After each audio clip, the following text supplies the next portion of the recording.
Hello friends, in today's video I will tell you about the ship Mary Celeste.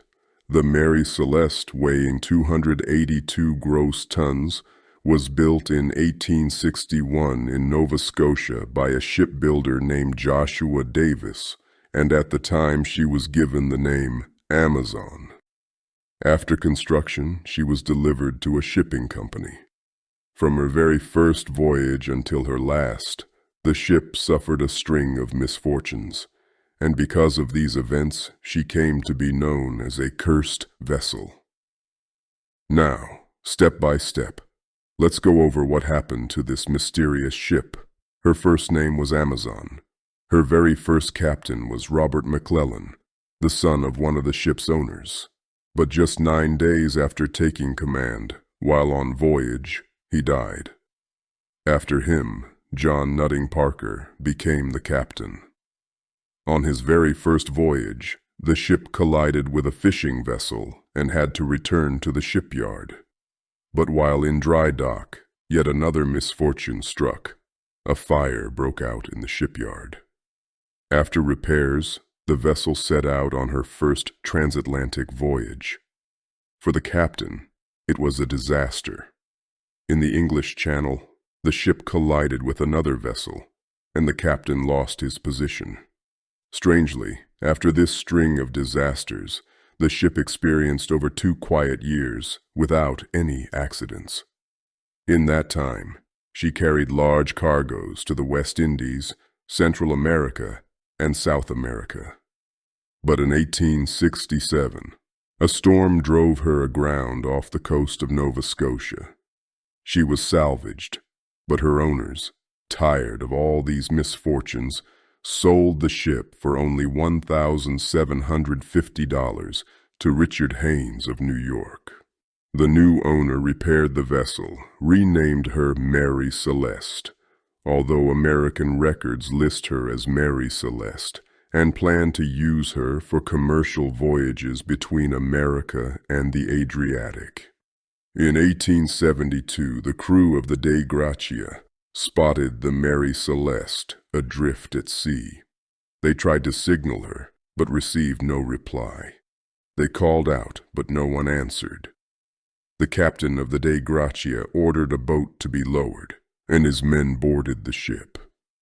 To their surprise, no one was on board. The 6 cabin windows had been boarded shut. Clothes were neatly arranged. Half-finished cups of coffee and plates of food sat on the tables.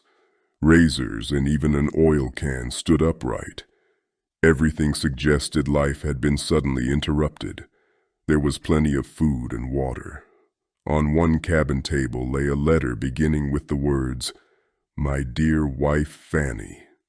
But the deck was wet. Of the ship's 3 pumps, only one was working. In the hold there was about 1.1 meters of water, but the ship was not sinking and faced no danger.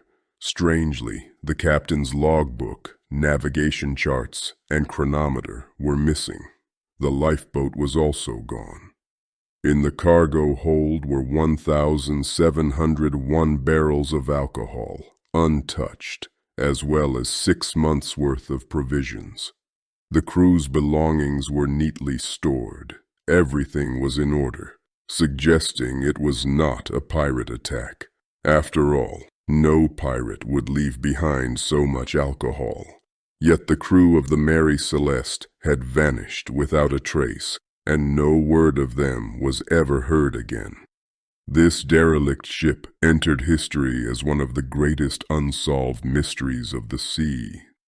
Many theories have been proposed: the Bermuda Triangle, mutiny, UFOs, and countless others. Books have been written and films produced. But in truth, the ship was not sailing within the Bermuda Triangle. Pirates would not have left behind valuable cargo, and mutiny seemed unlikely. Everything on board was in perfect order. So, what was the secret of the Mary Celeste? Afterward, the ship changed hands many times. 17 owners in just 13 years. Each new ownership brought fresh misfortunes. Her last captain, Parker, even tried to sink the ship in the Caribbean to claim insurance money. When that failed, he tried to set her on fire. The fire destroyed the ship's papers, but still, the vessel refused to sink. Parker was caught, arrested, and died mysteriously before he could be tried. Finally, the damaged ship was hauled into dry dock to await her end. Over the years, many theories have been put forward to explain the disappearance of her crew. Pirates? But no signs of attack, and pirates would not have left 1,701 barrels of alcohol untouched. Murder by the Dei Gratia crew, but the ships were too far apart in timing, and no evidence of violence was found. Insurance fraud? Impossible, as the vessel's insurance value was low. A storm or waterspout? But there were no reports of major storms in the area. An undersea earthquake? No records of seismic activity were reported near the Azores. A tsunami? Highly unlikely. Why abandon a large, safe ship for a tiny lifeboat? Heavy rainfall theory. Some suggested unusual rainfall explained the water in the hold. But this region never experienced such storms. Explosion from alcohol fumes. Some barrels were later found empty. These had been made from red oak, which allowed fumes to escape. The theory suggests the crew feared an explosion and evacuated. Perhaps they tied the lifeboat to the ship with a rope, but the rope snapped, leaving them stranded at sea. Ergot poisoning theory.